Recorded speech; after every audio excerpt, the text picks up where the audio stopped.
The 39th President of the United States, Jimmy Carter, has passed away at 100 years old. Longest living American president died Sunday afternoon after nearly 2 years after entering hospice care at his home in Georgia.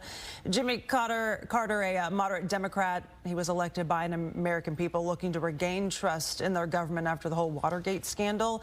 Carter ultimately lost his bid for re-election after a tumultuous first term, but it was his work leading humanitarian efforts across the world post-presidency that really shaped his legacy. President Biden spoke on the loss of his friend of more than 50 years. What I find extraordinary about Jimmy Carter, though, is that millions of people all around the world, all over the world, feel they lost a friend as well, even though they never met him. And that's because Jimmy Carter lived a life measured not by words, but by his deeds. President Biden has declared January 9th the National Day of Mourning. It's the same day President Carter's state funeral will be held in Washington, D.C.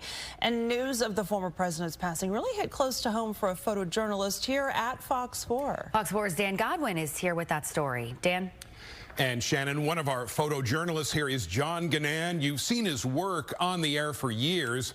And it just so happens, when John was a kid in Plains, Georgia, his family happened to move into the house right next to the future president. And as a result, John became quite close to the Carters. There's a Georgia state history book with a photo of Jimmy Carter's daughter, Amy. And in the background of that photo, you can see John, that figure there. This photo shows John and his brother running a lemonade stand in Plains with Amy. Here's another photo of John and Jimmy on a camping trip in those pre-White House days. John referred to the future president as Mr. Jimmy. When Carter launched his campaign for president in 1975 and then won, John described it as bittersweet for him personally. I would have been 9 or 10. And Amy as well. So we knew what was going on. We knew what it meant to be president. But when you're a kid, you think it's just normal.